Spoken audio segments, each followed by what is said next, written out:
வணக்கம் நண்பர்களே. இந்த வீடியோல மத்திய அரசிலிருந்து மாநில அரசுக்கு எப்படி நிதி பகிர்வு நடக்கிறது அப்படிங்கிறத பத்தி பார்க்கலாம். இதை எந்த டைட்டில்ல நம்ம பார்க்கலாம் அப்படின்னா, tax devolution to states as per finance commission அப்படிங்கிறது தான் முக்கியமான செய்தி. இதை எப்படிலாம் செய்கிறாங்க, எந்தெந்த மாதிரி செய்கிறாங்க, என்னென்ன சிக்கல்கள்லாம் இருக்குது, இதை எப்படிலாம் நிவர்த்தி செய்யப்பட்டுள்ளது அப்படிங்கிறத பார்க்கலாம். சென்ற பல வீடியோக்களில் மத்திய அரசினுடைய பட்ஜெட்டு, அதிலும் குறிப்பாக தமிழ்நாட்டுக்கான பல முன்னெடுப்புகள், அதற்கான நிதி ஒதுக்கீடு எல்லாத்தையும் தரவாக நம்ம பார்த்தோம், விரிவாக பார்த்தோம். அதில் பல பேர் பல கருத்துக்களை சொல்லியிருந்தாங்க, அருமையான கருத்துக்கள் இருந்தது. ஒரு சிலர் என்ன கேட்டிருந்தாங்க அப்படின்னா, பாஜக அரசு ஏன் இந்த மாதிரி திட்டங்களையோ மற்ற நலன்கள், தமிழ்நாட்டுக்குன்னு குறிப்பாக இருக்கக்கூடிய நலத்திட்டங்களை, பட்ஜெட் சார்ந்த செய்திகளை மக்களிடம் சென்று ஏன் பரப்புரை செய்வதில்லை அப்படின்னு. இது என்னை பொறுத்த வரைக்கும் ஒரு சரியான கேள்வியாக எனக்கு படலை. ஏன் அப்படிங்கிறதுக்கு ஒரு காரணத்தை சொல்லிடுறேன். பட்ஜெட் அப்படிங்கிறது கிட்டத்தட்ட இந்த வருஷம் பார்த்தீங்கன்னா 90 நிமிடம் பாராளுமன்றத்தில் லோக்சபாவில் நிதி அமைச்சர் நிர்மலா சீதாராமன் அவர்கள் வாசிச்சிருக்காங்க. கம்ப்ளீட்டாக எல்லாத்தையும் சொல்லியிருக்காங்க. அதை தவிர அந்த பட்ஜெட் டாக்குமெண்ட்டு எல்லா வலைதளங்கள்லையும் இருக்குது, அரசாங்கத்தினுடைய வலைதளத்தில் இருக்குது. இதை தவிர பல ஊடகங்கள், டெலிவிஷனாக இருக்கட்டும், செய்தித்தாள்களாக இருக்கட்டும், எல்லாரும் அதை பற்றி டிஸ்கஸ் பண்ணுறாங்க, பேசுகிறாங்க, தரவாக அனலைஸ் பண்ணுறாங்க. முன்னெல்லாம் நான் மும்பையில் அடிக்கடி ரொம்ப விரும்பி கேட்கக்கூடியது என்ன அப்படின்னா, பட்ஜெட் முடிஞ்ச உடனே அதுக்கப்புறமா அதை பற்றின ஒரு அலசல் இருக்கும். அது யார் செய்வாங்கன்னா, மிகப்பெரிய ஒரு ஆளுமை மிக்க பிரபலமான லாயர் நானி பல்கிவாலா அப்படிங்கிறவர். அவர் அந்த பட்ஜெட்டை பற்றி ஃபுல்லும் தரவாக எல்லாத்தையும் சொல்லுவார். அவர் அதை கேட்கறதுக்கு பேய் கூட்டம் மாதிரி இருக்கும். நான் விடாமல் போய் கேட்பேன். அதை பாம்பேல எங்கே நடந்தாலும் போய் கேட்பேன். நல்ல ஒரு புரிதல், நல்ல ஒரு அறிவு எல்லாமே கிடைக்கும். திறமையான லாயர், திறமையாக பட்ஜெட்டை பற்றி விளக்கங்கள்லாம் சொல்லுவார். இப்போ அந்த மாதிரி நடக்குது, பல இடத்துல நடக்குது, கூட்டங்கள்லாம் போடுறாங்க பட்ஜெட்டை பற்றி கருத்தரங்கம் எல்லாம். ஸோ ஆக பாஜக ஒரு அரசியல் கட்சியாக இதை எதுக்கு மக்கள்கிட்ட எல்லாமே இருக்குது வெட்ட வெளிச்சலத்தில். அதை போய் மக்கள் எடுத்து பார்க்கலாம், படிக்கலாம், அதை பற்றி தெரிஞ்சுக்கலாம். ஆனால் வருத்தத்தக்க நிகழ்ச்சி என்ன அப்படின்னா, தமிழ்நாட்டில் ஒரு சில இதை மட்டும் நான் சொல்கிறேன். ஏன்னா நம்ம தமிழில் வீடியோ போடுறோம், தமிழில் கமெண்ட்லாம் படித்தேன், அதுக்காகத்தான் இந்த விளக்கத்தை நான் கையில் எடுத்துருக்கேன். இப்போ நானே பட்ஜெட்டை பற்றி தமிழ்நாட்டுக்கு இந்த நலன்கள்லாம் இருக்குது, எத்தனை பேர் பார்க்குறாங்கன்னு நினைக்கிறீங்க? எத்தனை பேருக்கு அதில் விருப்பம் இருக்குன்னு நினைக்கிறீங்க? சமீபத்தில் ஒரு உப்பு சப்பு இல்லாத பொருள் தலைப்பு, அதில் ஒரு வீடியோ பார்த்தேன். லட்சத்தில் வியூவர்ஸ் இருக்காங்க. அந்த வீடியோ எதை பற்றி அப்படின்னு பார்த்தீங்கன்னா, ஒரு நடிகர், அவர் அமெரிக்காவில் எந்த பெண்களோட தொடர்பு வச்சிருந்தாரு, எப்படி ஒரு உல்லாச வாழ்க்கை நடந்தார். தமிழ்நாட்டு நடிகர், என்ன தமிழ் படத்தில் நடிக்கிறவர், கோடிக்கணக்கில் ஒரு இரவுக்கு செலவு செஞ்சுட்டு வந்திருக்கார். இதை ஒரு அடிக்கடி இந்த மாதிரி செய்திகளை வெளியிடக்கூடிய ஒரு நபர் அதை பற்றி பேசியிருக்காரு. நான் அசந்து போயிட்டேன். அதை ஒரு லட்சக்கணக்கான பேர் பார்க்குறாங்க. ஆனால் எல்லாரும் என்ன கேட்குறாங்க, பட்ஜெட்டை பற்றி ஏன் பாஜக மக்கள்கிட்ட சொல்கிறது? டிவி ஊடகங்கள் சொல்லுது, செய்தித்தாள்கள் சொல்லுது, கருத்தரங்கள் நடக்குது, பல பேர் பட்ஜெட்டை பற்றி யூடியூப்ல போடுறாங்க, நம்மளுமே போடுறோம். அதை பார்க்கறத விட்டு தனியா ஒவ்வொருத்தர் வீட்டுக்கும் சொல்லணுங்கிற மாதிரி எனக்கு புரிய மாட்டேங்குது. என்னுடைய பாயிண்ட் என்ன அப்படின்னா, மக்களாகிய நாம் தான் நம்ம கட்டுற வரி, நமக்கான பட்ஜெட்டு, அந்த வரி எப்படி செலவாகுது, நடுவில் யாராவது அதை கொள்ளையடிக்கிறாங்களா, கரப்ஷன் இருக்கா, என்னென்ன மாதிரி திட்டங்கள் இருக்கு, மகளிருக்கு என்ன, விவசாயிகளுக்கு என்ன, நமக்கு ஆர்வம் இருந்து அதை கத்துக்கணும், அதை தெரிஞ்சுக்கணும். அதை விட்டு ஏன் சொல்லலை, ஏன் இதை செய்யலைன்னா, இது என்னுடைய தனி நபராக எனக்கு அது கொஞ்சம் ஏற்புடையதா இல்லை. தயவு செஞ்சு நீங்க அட்லீஸ்ட் அந்த இளைஞர்களுக்கு இதை சொல்லுங்க, அப்பா இந்த மாதிரி ஒரு பட்ஜெட் இருக்கு, அதை பத்தி பாருங்க, கேளுங்க. சரி, இப்போ நம்ம இந்த வீடியோ பத்தின முக்கியமான விஷயத்துக்கு வந்துடும். என்ன tax devolution for states as per the finance commission. மத்திய அரசு பலவிதமான டாக்ஸ் வரிகளை விதிக்கிறாங்க, அதை வசூல் பண்ணுறாங்க, வருவாய் ஈட்டுகிறார்கள். அது எந்தெந்த மாதிரி வேணாலும் டாக்ஸ், இன்கம் டாக்ஸாக இருக்கலாம், கஸ்டம்ஸ் டியூட்டியாக இருக்கலாம், எக்ஸைஸ் டியூட்டியாக இருக்கலாம், ஏதோ ஒரு டாக்ஸ் இதெல்லாம் இருக்கு. அதில் வர மொத்த வருவாயை சில அடிப்படைகளை வச்சு எவ்வளவு சதவிகிதம் மாநிலங்களுக்கு கொடுக்கணும் அப்படின்னு ஒரு வரைமுறை பண்ணுவாங்க. இதுக்காக அமைக்கப்பட்ட குழு தான் நிதி குழு அப்படின்வாங்க. 13, 14, 15, 16வது நிதிக்குழு தற்போது அமைக்கப்பட்டுள்ளது. அது அமைத்து அவங்க அறிக்கை இல்லாமல் கொடுத்தாச்சு. அந்த 16வது நிதிக்குழுவின் தலைவராக இருந்தவர் தான் அரவிந்த் பனாகிரியா அப்படிங்கிற. அவருடைய தலைமையில நார்மலா இந்த மாதிரி நிதிக்குழுல இருக்கிறவங்க எல்லாருமே நல்ல மெத்த படித்தவர், அந்த துறை சார்ந்த படிப்பு, அதாவது பொருளாதாரம், நிதி மேலாண்மை இதெல்லாம் படிச்சிருப்பாங்க, நல்ல அனுபவசாலியா இருப்பாங்க. நாட்டு லெவல்ல அவங்களுக்கு சிறந்த அனுபவங்கள்லாம் இருக்கும். அவங்கள வச்சுதான் ஒரு குழு அமைக்கப்படும். அந்த குழுவுக்கு மற்ற மாநில அரசுகள்ல இருந்து பலவிதமான அறிவுரைகள், செய்திகள் எல்லாமே கொடுக்கப்படும். அதை எல்லாத்தையும் அலசி ஆராய்ந்து கடைசியா ஒருமித்த கருத்தோட தான் இந்த ஃபார்முலாவை, இந்த பர்சன்டேஜ் டெவல்யூஷன் அப்படிங்கிற பங்கீடை பத்தி முடிவு செய்வாங்க. ஆக மொத்தம் மாநில அரசுகள்லாம் ஒப்புத்து கொண்டதற்கு அப்புறமாகத்தான் இந்த நிதி பங்கீடு வரும். ஆனா தமிழ்நாட்டில் எப்பவும் போல என்ன பண்ணுவாங்கன்னா, எங்களுக்கு ஒண்ணுமே தெரியாது, எங்களுக்கு வஞ்சிச்சிட்டாங்க, தமிழ்நாடு வஞ்சிக்கப்பட்டது, எங்களுக்கு நிதியே கொடுக்கல மத்திய அரசு, இன்னும் கொஞ்சம் கீழே இறங்கி பேசினா யார் அப்பம் விட்டு சொத்து, இந்த மாதிரிலாம் பேசுவாங்களே தவிர, ஐயா நீங்களும் தான் அந்த நிதிக்குள்ள இருந்து ஒன்றும் இல்லை. ஒரு சின்ன விஷயம், நீத்தி ஆயோக் அப்படிங்கிற ஒரு நடக்குது மீட்டிங், வருஷம் நடக்குது, அடிக்கடி நடக்குது. அதுல எல்லா முதலமைச்சரும் கலந்துக்கிறாங்க. ஆனாலும் இது மத்திய அரசு, பாஜக அரசையும் மோடி எல்லாம் கடுமையா எதிர்க்கக்கூடிய மம்தா பானர்ஜி, ஆம் ஆத்மி பார்ட்டி, இவங்க எல்லாருமே அதுல கலந்துக்கிறாங்க. தமிழக அரசுல இருந்து முதலமைச்சர் போக மாட்டேங்கிறாரு. அதுக்கப்புறம் ஆனா குறை சொல்றாரு, எங்களுக்கு இது கொடுக்கல அது கொடுக்கல அப்படின்னு. இது என்ன அப்படின்னா ஓட் பேங்க் பாலிடிக்ஸ், காழ்ப்புணர்ச்சி மத்திய அரசு மேல. எந்நேரமும் அவங்களை குறை சொல்லிட்டு இருக்கணும், ஒரு ஓட் பேங்க் பாலிடிக்ஸ் நடத்தணும். இங்க இருக்கிற மக்களை மடை மாற்றி மனத்தை குழப்பி அவங்கள மூலச்சலவை செய்து மத்திய அரசு தமிழ்நாடை வஞ்சித்து விட்டது, அதனால நீங்க எங்களுக்கு மட்டும் ஓட்டு போடுங்க, நாங்களே ஆட்சியில் இருக்கோம், நாங்களே கொள்ளையடிக்கிறோம். இதுதான் முன்னெடுத்து செய்யக்கூடிய விஷயம். சரி, இது ஒரு பக்கம். இப்ப இந்த மாநிலங்களுக்கு எவ்வளவு பகிர்ந்தளிக்கிறாங்கிறத இந்த நிதிக்குழு முடிவு செய்யும். அதை தவிர மாநிலங்களுக்குன்னு தனியா டாக்ஸ் எல்லாம் வேற இருக்கு, அது இல்லைன்னே சொல்ல முடியாது. எந்தெந்த மாதிரி டாக்ஸ் இருக்கு அப்படின்னு பாத்தீங்கன்னா, ஒரு உதாரணத்துக்குன்னா வாகனங்களுடைய பதிவு, அப்ப இந்த அந்த டாக்ஸ், வெஹிக்கிள் டாக்ஸ், அதுக்கப்புறம் ரோட் டாக்ஸ், அதெல்லாம் வேற. இதை தவிர ப்ராப்பர்ட்டி டாக்ஸ், அதாவது சொத்து, அது பிளாட்டா இருக்கட்டும், வீடா இருக்கட்டும், நிலமா இருக்கட்டும், அதை வாங்கும் போதோ விற்கும் போதோ என்ன ஆகும்னா, அந்த போய் சப் ரெஜிஸ்ட்ரார் ஆஃபீஸ்ல, நீங்க சப் ரெஜிஸ்ட்ரார் ஆஃபீஸுக்கு போய் பார்த்தீங்கன்னாக்க அங்கே ஒரு பலகை இருக்கும், அதுல டார்கெட்லாம் போட்டிருப்பாங்க. இந்த மாசத்துக்கான டார்கெட் இவ்வளவு, இந்த வருஷத்துக்கான டார்கெட் இவ்வளவு, இவ்வளவு பதிவு செய்து இவ்வளவு பதிவு கட்டணம் வசூலிக்க வேண்டும்னு போட்டிருக்கோம். அதில் நீங்க போய் பாருங்க வேணாம். இப்போ அந்த மாதிரி ஒரு இது இருக்கு. அதை தவிர என்ன பண்ணுவாங்கன்னா, இதெல்லாம் பல விதமான, இதை தவிர எக்ஸைஸ் டியூட்டி இல்லாமல் இருக்கும். இதை தவிர உபரி வருமானம் இருக்கக்கூடிய மாநிலங்கள் என்ன பண்ணுவாங்கன்னா, பல விதமான முதலீடுகளை செய்வாங்க. அதுல இருந்து டிவிடெண்ட் வரும், இல்ல வட்டி வரும். தமிழ்நாட்டுக்கு ஏது சார் முதலீட்டுக்கான ஆப்பர்ச்சுனிட்டி? அவங்க தான் கடன்ல தத்தளிச்சிட்டு இருக்காங்க. 4.5 வருஷத்துல கிட்டத்தட்ட 5 லட்சம் கோடி ரூபாய் கடன் வாங்கியாச்சு. மொத்த கடன் 9,50,000 லட்சம் கோடி இருக்கு. எங்கேருந்து சார் இவங்க கிட்ட செய்வாங்க? ஒரு அதிர்ச்சிகரமான தகவலை இந்த இடத்துல சொல்லிட்டு ஃபர்தரா ஃபைனான்ஸ் கமிஷன் மேட்டருக்கு நம்ம வந்துடலாம். என்ன அப்படின்னா, டான்ஜென்கோ அப்படின்னு, தமிழ்நாடு எலக்ட்ரிசிட்டி ஜெனரேஷன் கார்பரேஷன், அதை இப்ப பேரை மாத்திருக்காங்க, தமிழ்நாடு பவர் டிஸ்ட்ரிபியூஷன் கம்பெனி லிமிடெட்னு மாத்திருக்காங்க. இந்த கம்பெனி மிகப்பெரிய நஷ்டத்துல ஓடிக்கிட்டு இருக்கு. தமிழக அரசு அதுக்கு ஏகப்பட்ட கடன் கொடுத்துருக்காங்க. அதை தவிர IMF, world bank, Asian development bank, இங்கெல்லாம் கடனை வாங்கி அந்த கம்பெனிக்கு, எந்த கம்பெனியுமே ஆரம்பிச்சு ரெஜிஸ்டர் பண்ணும்போது என்ன பண்ணுவாங்கன்னா, இந்த கம்பெனிக்கு இவ்வளவுதான் மொத்த கடன் வாங்கக்கூடிய தகுதின்னு ஒரு வரம்பு நிர்ணயிப்பாங்க. அந்த வரம்பெல்லாம் தாண்டி போயிடுச்சு. அதுக்கு மேலேயும் கடன் வாங்கணும். எதுக்கு கடன் வாங்கணும்?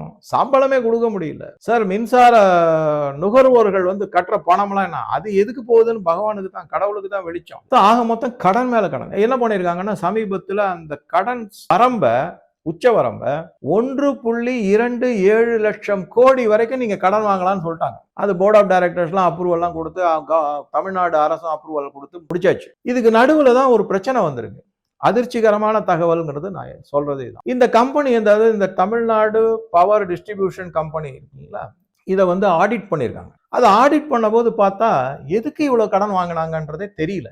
இரண்டாவது, இந்த கடன்கள்ல பல கடன்கள்ல அதாவது லயபிலிட்டின்னு சொல்லக்கூடியதெல்லாம் மறைக்கப்பட்டிருக்கு. இந்த மாதிரி மறைக்கப்பட்டு அந்த பேலன்ஸ் ஷீட்டை ஒரு மாதிரி ட்ரெஸ் அப் அப்படின்னு சொல்லுவாங்க, ரோசி பிக்சர் அப்படின்லாம் சொல்லுவாங்க. அதாவது ரொம்ப ஒரு பெருமையா, மிக மிக அருமையான கம்பெனி, அடிப்படையில தரமான கம்பெனி அப்படின்னு அதை கோடிச்சு காமிச்சிருக்காங்க. இந்த மாதிரி கோடிச்சு காமிச்சதுனால என்ன பண்ணிருக்காங்கன்னா, தமிழ்நாடு பவர் ஃபைனான்ஸ் கார்பரேஷன் ஒரு கம்பெனி, அதுவும் தமிழ்நாடு அரசு சார்ந்தது. அந்த பவர் ஃபைனான்ஸ் கம்பெனி ஒரு NBFC, அதாவது நான் பேங்கிங் ஃபைனான்ஸ் கார்பரேஷன். இந்த நான் பேங்கிங்னா அவங்க பேங்கிங் ஆபரேஷன் பண்ண மாட்டாங்க, ஆனா பொதுமக்கள் கிட்ட இருந்து அவங்க டெபாசிட் வாங்கலாம். அதே மாதிரி பல கம்பெனிகளுக்கோ இதுக்கோ அவங்க கடன் கொடுக்கலாம். அந்த மாதிரி ஒரு நான் பேங்கிங் ஃபைனான்ஸ் கம்பெனி இந்த தமிழ்நாடு பவர் ஃபைனான்ஸ் கார்பரேஷன். இப்ப எங்க பிரச்சனை, அதிர்ச்சிகரமான தகவல்னா, ஆன்மீகவாதிகளுக்கு தான், அதுவும் குறிப்பா இந்து ஆன்மீகவாதிகளுக்கு மிகப்பெரிய அதிர்ச்சி இது. கோவில்ல கலெக்ட் பண்ற உண்டியல்ல இருக்கிற பணத்தெல்லாம் HRNC தான் ஹேண்டில் பண்றாங்க. 2700 கோடி ரூபாய இந்த பவர் ஃபைனான்ஸ் கார்பரேஷன் மூலமாக அந்த தமிழ்நாடு பவர் டிஸ்ட்ரிபியூஷன் கம்பெனிக்கு கொடுத்திருக்காங்க. கடனா கொடுத்திருக்காங்க, டெபாசிட் மாதிரி கொடுத்திருக்காங்க. 1 லட்சம் கோடி வரைக்கும் ஆடிட்டர் வந்து குவாலிஃபை பண்ணிருக்காங்க. இந்த கம்பெனில 1 லட்சம் கோடி வரைக்கும் கடன் இருக்கு. இது எல்லாமே ட்ரெஸ் அப் பண்ணிருக்காங்க. இது வரப்போவது கிடையாது, இது மூழ்கி போச்சு. இந்த கம்பெனியினுடைய தரம் மிக மிக மோசமான தரம். இந்த மாதிரி பொதுத்துறை நிறுவனங்கள்ல, அதுவும் HRNC மாதிரி இருக்கிறவங்க எல்லாம் போய் டெபாசிட் வைக்கணும்னா அதுக்கு சில வரைமுறைகள் இருக்கு. AAA+ இருக்கிற கம்பெனில தான் நீங்க டெபாசிட் பண்ண முடியும். இந்த தமிழ்நாடு டிஸ்ட்ரிபியூஷன் கம்பெனி இருக்கு பாருங்க, பவர் டிஸ்ட்ரிபியூஷன் கம்பெனி லிமிடெட், அதுக்கு BBB- ரேட்டிங் இருக்கு. சட்டப்படி அது தவறு, violation of rules and regulation. ஆனா HRNC டிபார்ட்மெண்ட் தமிழக அரசு கையில இருக்கு. இது டான்ஜென்கோ, அதாவது இந்த தமிழ்நாடு பவர் டிஸ்ட்ரிபியூஷன் கம்பெனி தமிழக அரசின் கீழே வருது. அட்ஜஸ்ட்மெண்ட் பண்ணி 2700 கோடி டெபாசிட் பண்ணிட்டாங்க. ₹1 கூட திரும்பி வராது. வட்டி வரதை விட்டுருங்க, எனக்கு தெரிஞ்சு முதலே வருமானது டவுட் தான். இதனாலதான் எல்லாரும் சொல்றாங்க உண்டியல்ல காசு போடாதீங்க, காசு போடாதீங்க. என்ன மாதிரி எல்லாம் இது பண்ணிட்டாங்க. இத வந்து நான் ஒரு நன்றியோட இந்த தகவலை உங்களுக்கு தெரிவிச்சிருக்கேன். என்ன அப்படின்னா, ஒரு மிக சிறந்த லாயர் ஒருத்தர் இருக்கார், TR ரமேஷ் அப்படின்னு. இவர் வந்து HRNCக்கு எதிராக, இந்து மதத்திற்கு எதிராக, இந்து கோவிலுக்கு பல முறைகேடுகள் நடப்பதற்கு எதிராக பல வழக்குகளை தொடுத்து வெற்றியும் கண்டிருக்காரு. அவர் தான் இந்த கேஸ் எடுத்து நடத்திருக்காரு. அது கேஸ் ஃபைல் பண்ணிருக்காரு. அவருடைய இதுல இருந்து எடுத்து தான் நான் இப்போ உங்க கூட பகிர்றேன். இந்த மாதிரி நடந்துகிட்டு இருக்கு. உடனே எல்லாரும் என்ன கேட்பாங்க, ஏன் கம்ப்ளைண்ட் பண்ணக்கூடாது, ஏன் ஆக்ஷன் எடுக்கணும்? எப்படி எடுக்க முடியும்? போட்டு போட்டு நீங்க அவங்கள பதவியில உட்கார வச்சுட்டீங்க. அவன் தகுடு தட்டம் பண்றாங்கிறது தெரிஞ்சதுதான். லூட் பண்றாங்க, கரப்ஷன் இருக்கு, கோவில் வந்து மதிக்கிறது இல்ல, இந்துக்களுக்கு எதிராக பண்றாங்க, இந்து கோவில்களை சீரழிக்கிறாங்க, எல்லாமே தெரிஞ்சுதான். பட் யாரு ஓட்டு போட்டு ஆட்சியில் அமர வச்சாங்க? இந்த மக்கள் தானே, அதே இந்து மக்கள் தானே. அப்புறம் எப்படி ஆக்ஷன் எடுக்க முடியும்? ஆக்ஷன் எடுனாக்க யாரு ஆக்ஷன் எடுக்கிறது? நேதன்யாகு வந்து எடுப்பாரா இஸ்ரேல்ல இருந்து? இதெல்லாம் நம்ம புரிஞ்சுக்கணும். இப்ப நம்ம வந்து ஃபைனான்ஸ் கமிஷனுக்கு வந்துடும். ஆக மொத்தம் இந்த மாதிரி இந்த இடத்துலதான் பாஜக அரசு, அதாவது பாஜக தலைமையில் இருக்கக்கூடிய NDA அரசு எந்தெந்த மாதிரி முன்னெடுப்புகள், அதையும் நல்ல விதத்துல, அதாவது இம்ப்ரூவ்மெண்ட் அப்படின்னு சொல்லுவோம், அதை செஞ்சிருக்காங்கிறத பார்க்கலாம். ஒன்று வந்து என்னன்னா, ஏப்ரல் 2014 வரைக்கும் வச்சுக்கலாம். UPA 2 அதனுடைய ஆட்சி இருந்தது. மன்மோகன் சிங் தான் பிரதம மந்திரியா இருந்தாரு. எல்லாம் உங்களுக்கு தெரியும். பிளானிங் கமிஷன் டெபுட்டி சேர்மனா Montek Singh Ahluwalia, national advisory council உடைய சேர்பர்சனா சோனியா காந்தி, அதாவது சூப்பர் பிரைம் மினிஸ்டர், இதெல்லாம் இருந்தாங்க. அப்ப வந்து இந்த நிதி பங்கீடு எத்தனை சதவீதம் இருந்ததுன்னா 31% தான் இருந்தது. அதுக்கப்புறமா என்ன ஆச்சு அப்படின்னா, எல்லாரும் கூப்பாடு போட்டுக்கிட்டே இருந்தாங்க. இல்ல இது போறவே போறாது, மாநிலங்கள்லாம் வளர்ச்சி அடையணும், இன்னும் அதிக நிதி வேணும். இந்த மாதிரி கூப்பாடு போடும்போது என்ன ஆச்சுன்னா, அதுக்கப்புறமா வரிசையா 13, 14, 15 கமிஷன்லாம் வந்தது ஃபைனான்ஸ். இப்ப லேட்டஸ்டா இருக்கிறது ஃபைனான்ஸ் கமிஷன் 16. அதுக்கு தான் அந்த அரவிந்த் பனாக்ரியா அவர் பலவிதமான இதெல்லாம் சொல்லியிருக்காரு, திட்டங்கள் சொல்லியிருக்காரு, முன்னெடுப்புகளை சொல்லியிருக்காரு, நிறைய மாற்றங்களை கொண்டு வந்திருக்காரு. அது என்னங்கிறத பார்க்கலாம். 15வது நிதிக்குழுவின் அறிக்கைப்படி பிப்ரவரி 2015 இப்ப இருக்கிற NDA அரசு, அதாவது மோடியினுடைய அரசு, இந்த 32% தடாலடியா 10% உயர்த்தி 42% நிதி பகிர்வு மாநில அரசுகளுக்கு, மத்திய அரசில் வசூலிக்கக்கூடிய வரிகளில் இருந்து 42%. ஆனா நம்ம என்ன கேள்வி, எந்நேரமும் என்ன கேட்டுக்கிட்டு இருக்கோம்? தமிழ்நாடுக்கு வர வேண்டிய பணம் வரல, தமிழ்நாடு கொடுக்க வேண்டிய பணம் கொடுக்கல, வஞ்சிக்கப்படுகிறது, ஏமாத்திட்டாங்க. யார் அப்ப மட்டும் இதை மாதிரி பண்ணிக்கிட்டே இருக்காங்க, சொல்லிக்கிட்டே இருக்காங்க. அதை மக்களும் நம்புறாங்க. அதுதான் வேடிக்கை. கரடியா கத்துறாங்க நிர்மலா சீதாராமன். எப்பா இங்க வாங்க, வந்து உட்காருங்க. இவங்க என்ன பண்ணுவாங்கன்னா, எங்களுக்கு கொடுக்கலன்னு சொல்லிட்டு ஒரு சேற்றவாரி அரைச்சி ஓடிவிடுவாங்க. இவங்க வந்து இப்போ பேப்பர்லாம் வச்சுக்கிட்டு இதை கொடுத்துருக்கேன், இத்தனாம் தேதி இவ்வளவு நிதி கொடுத்துருக்கேன், இத்தனாம் தேதி இவ்வளவு நிதி டிரான்ஸ்பர் பண்ணிருக்கேன்னு சொன்னா அதை கேட்கறது அங்க ஒரு தமிழ்நாடு MP கூட இருக்க மாட்டாங்க, எல்லாம் ஓடிவிடுவாங்க. இந்த மாதிரி இருக்கு. இதுல என்னன்னா 10% அதிகரித்து 42% ஆக்கலாம். சரி, இதுக்கப்புறமா என்ன அப்படின்னு பாத்தீங்கன்னா, 2019 ஜம்மு காஷ்மீருடைய சிறப்பு அந்தஸ்து நீக்கப்பட்டது. அந்த பகுதிகள் லடாக் உட்பட எல்லாமே யூனியன் டெரிட்டரி அறிவிச்சாங்க. அதனால மத்திய அரசு என்ன சொன்னாங்க, அப்ப அவங்களுக்கு கொஞ்சம் குடுக்கணும். அதனால இந்த 42% ஒரே 1% நான் குறைச்சுக்கிறேன். 41% மாநிலங்களுக்கு போகட்டும். இந்த 1% ஜம்மு காஷ்மீர், லடாக்கினுடைய வளர்ச்சிக்கு நாங்க யூஸ் பண்ணிக்கிறோம். அது எல்லாருமே ஒருமித்த கருத்தோட ஒத்துக்கிட்டது தான். நான் சொன்ன மாரி ஃபைனான்ஸ் கமிஷன் வந்து ஏதோ தன்னிச்சையாக செயல்படுவது கிடையாது. மாநிலங்களுடைய ஒத்துழைப்பு வேணும். ஒருமித்த கருத்து இருக்கணும். அதன் அடிப்படையில தான் இதெல்லாமே நடக்கும். ஏன்னா நம்மளுடைய நாடு மக்களாட்சி நாடு, ஜனநாயக நாடு. அந்த மாதிரி. இது ஒரு பக்கம் இருந்தது. நடுவுல என்ன ஆயிடுச்சு, இது முடிஞ்சு போன உடனே திருப்பியும் ஒரு கோரிக்கை வந்தது. என்ன கோரிக்கை அப்படின்னா, அது வந்து எப்படி அப்படின்னா, பொருளாதாரத்தில் வளர்ச்சி அடைந்த மாநிலங்கள், பொருளாதாரத்தில் வளர்ச்சி அடையாத மாநிலம் அப்படின்னு 2 பகுதியா பிரிச்சு. இந்த பொருளாதாரத்தில் வளர்ச்சி அடைந்த மாநிலங்கள் எல்லாத்துக்குமே எங்களுக்கு அதிக நிதி வேணும். ஏன்னா நாங்க வந்து பொருளாதாரத்துல வளர்ந்துகிட்டே வரோம். எங்களுக்கு இன்னும் வளர்ச்சி வேணும். அதுக்கு எங்களுக்கு அதிக நிதி வேணும். அது நியாயமான கோரிக்கை தான். இல்லைன்னு சொல்ல முடியாது. பொருளாதாரத்தில் மிகவும் பின்தங்கிய மாநிலங்கள் பலதும் அவங்களுக்கும் எங்களுக்கும் ஒன்னா கிடைக்கும். ஏழை மாநிலங்கள், பணக்கார மாநிலங்கள், பிமாரு ஸ்டேட் அப்படின்வாங்க. அதன்படி நிதி பங்கீடு அதிகமா எங்களுக்கு தரணும் அப்படிங்க. அவங்களுக்கு என்ன கொடுக்குறது, எங்களை விட அதிகமா கொடுக்குறீங்க, அது கொடுக்க கூடாது. இதுல குறிப்பா ஒரு 3, 4 மாநிலங்கள் இந்த கோரிக்கையை ரொம்ப தீவிரமா கையில் எடுத்தாங்க. அதுல குறிப்பா தமிழ்நாடு இருக்கு, மகாராஷ்டிரா இருக்கு, குஜராத் இருக்கு, அதுக்கப்புறம் கர்நாடகா. இந்த 4 மாநிலங்களும் பொருளாதார வளர்ச்சியின் அடிப்படையிலையும் நீங்க எங்களுக்கு நிதி பங்கிட ஒரு பாராமீட்டர், ஒரு அடிப்படை இதுல எடுக்கணும் அப்படின்னு. நிதிக்குழு 16வது நிதிக்குழு சொன்னேன் இல்லைங்களா, அரவிந்த் பனாக், அதுல வந்து இதை எடுத்துட்டாங்க. இந்த சஜஷனை எடுத்துக்கிட்டு 10% அவங்களுக்கு வெயிட்டேஜ் கொடுத்துருக்காங்க, மதிப்பீடு கொடுத்துருக்காங்க. எந்தெந்த அடிப்படையில எல்லாம் இந்த மாதிரி நிதி பங்கீடு பகிர்வு அளிக்கப்படுகிறது அப்படின்னா, ஒண்ணு வந்து மக்கள் தொகை. மக்கள் தொகையும் பெரிய சச்சரவுக்கு ஆச்சு. எதனால அப்படின்னா, பல மாநிலங்கள் இந்திய நாட்டினுடைய பொருளாதாரம், வருங்காலம் இதெல்லாத்தையும் முன்னிட்டு குடும்ப கட்டுப்பாடு திட்டத்தை தீவிரமாக அமல்படுத்தினாங்க. பல மாநிலங்கள் செய்யல. உதாரணமா பீகார், ராஜஸ்தான், யூபி போன்ற மாநிலம். அதே தமிழ்நாடு போன்ற பல மாநிலங்கள் இந்த குடும்ப கட்டுப்பாடு திட்டத்தை தீவிரமாக. ஆனா அதிக மக்கள் தொகை இருக்கிற மாநிலத்துக்கு 15% வெயிட்டேஜ் அடிப்படை அப்படின்னு ஒரு பிக்ஸ் பண்ணிருந்தது. 15வது நிதிக்குழு வரைக்கும் அந்த மாதிரி இருந்தது. அதுக்கு ஒரு கோரிக்கை வச்சாங்க. அப்ப இது மாதிரி சொல்லக்கூடாது. நீங்க வந்து நாட்டு நலனுக்காக நாங்க மக்கள் தொகையை குறைக்கிறோம். நீங்க ஆனா அதுக்கு வந்து எங்களை பனிஷ் பண்றீங்க அப்படிங்க. சோ அது வந்து இதுல மாற்றப்பட்டுள்ளது. இப்ப 16வது நிதிக்குள்ள நான் சொன்ன பல மாற்றங்கள்ல இதுவும் ஒண்ணு. அடுத்ததா இன்கம் டிஸ்டன்ஸ் அப்படின்னு ஒரு கான்செப்ட் இருக்கு. அது என்ன அப்படின்னா, பல மாநிலங்கள் ஏழை மாநிலங்கள், அவங்களுக்கு வருவாய் ரொம்ப ரொம்ப கம்மியா இருக்கும். பல மாநிலங்கள்ல வருவாய் மிக அதிகமா இருக்கும். தமிழ்நாடெல்லாம் மொத்த நாட்டினுடைய ஜிடிபியில 9% தமிழ்நாட்டில இருந்து கான்ட்ரிபியூஷன் வருது. கர்நாடகா, குஜராத், மகாராஷ்டிரா நம்பர் 1. அடுத்தது வந்து தமிழ்நாடு இருந்தது. இப்ப அது கொஞ்சம் கொஞ்சமா கீழே போயிட்டு இருக்கு. யூபி எல்லாம் மேல வந்துட்டு இருக்காங்க. இது ஒரு பக்கம். இதாச்சுங்களா? இது வந்து இந்த அதான் பிமாரு ஸ்டேட் அப்படின்னு. தமிழ்நாடுல என்ன முனைப்பா இருக்காங்கன்னா, கடனை வாங்கி வாங்கி தமிழ்நாட ஒரு பீமாரு ஸ்டேட்டா மாத்திருவாங்க போல இருக்கு. போறதுக்குள்ள இந்த 2026 எலெக்ஷனுக்குள்ள அது பீமாரு ஸ்டேட்னு அறிவிச்சிருவாங்கன்னு நினைக்கிறேன். அதுதான் அவங்களுடைய தலையாய குறிக்கோளா இருக்கும் போல இருக்கு. அவ்வளவு கடன் வாங்கியிருக்காங்க. 9 லட்சம் கோடிங்க கடன். இந்த கடந்த ஆட்சியில் 5 ஆண்டுகள்ல மட்டும் 5 லட்சம் கோடி வாங்கியிருக்காங்க கடன். அதை பத்தி ஒரு பெரிய டீடைல்ஸே இருக்கு, நான் சொல்றேன் உங்களுக்கு, அடுத்த வீடியோல பார்க்கலாம். ஸோ இந்த மாதிரி ஒரு அதுக்கப்புறம் என்ன அப்படின்னா, ஃபாரஸ்ட் எவ்வளவு இருக்கு, அந்த மாநிலத்துடைய ஏரியா, இதுக்கெல்லாமே வந்து ஒரு அடிப்படை சதவிகிதம் இருக்கு. 10%, 15% இந்த மாதிரிலாம். காடுகள் வளர்ப்பு ரொம்ப முக்கியம். அப்படி இதை தவிர எஃபிஷியன்ட் டாக்ஸ் கலெக்ஷன், அது என்னது, திறமையாக வரியை வசூலிப்பது, அதுக்கு ஒரு 2.5% வெயிட்டேஜ் கொடுத்துருக்காங்க. இப்ப இதெல்லாமே கொஞ்சம் கொஞ்சமா மாற்றி அமைக்கப்பட்டு மிக மிக முக்கியமான பொருளாதாரத்தில் வளர்ச்சி அடைந்த மாநிலங்கள், அதாவது ஸ்டேட் ஜிடிபிஎம் கணக்கில் எடுத்துக்கிட்டு அதற்கு 10% வெயிட்டேஜ் கொடுத்துருக்காங்க. இந்த மாதிரி பல விதம் வந்திருக்கு. இது எல்லாமே இப்ப என்ன வரும், 2027 இருந்து 2031 5 ஆண்டுகளுக்கான 16வது நிதிக்குழுவின் பரிந்துரைகள்.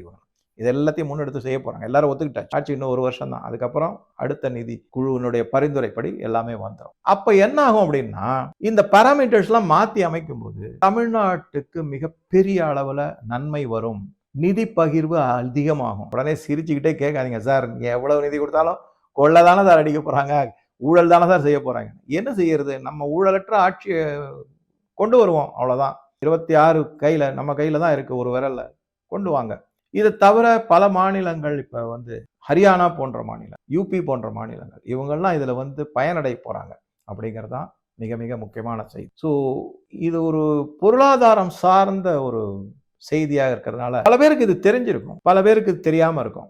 நீங்க கேட்குறீங்களா சார் இதை எடுத்து எப்படியாவது சொல்லணும், நிறைய பேருக்கு தெரிய வைக்கணும். நான் உங்ககிட்ட தெரிவிச்சிருக்கேன். நீங்க அவங்கவங்க ஆளுக்கு ஒரு 4 பேர்கிட்ட சொல்லுங்க. இந்த வீடியோவை காமிக்கணுங்கிறதுல உங்களுடைய நீங்க எடுத்து தெரிந்து கொண்ட நாலெட்ஜை கொண்டு போய் அடுத்தவங்களுக்கு சொல்லுங்க. குறிப்பா இளைஞர்களுக்கு சொன்னீங்கன்னா அவங்களுக்கு ஒரு புரிதல் வரும். ஸோ உங்க கருத்துக்களை பதிவிடவும் நன்றி. வணக்கம்.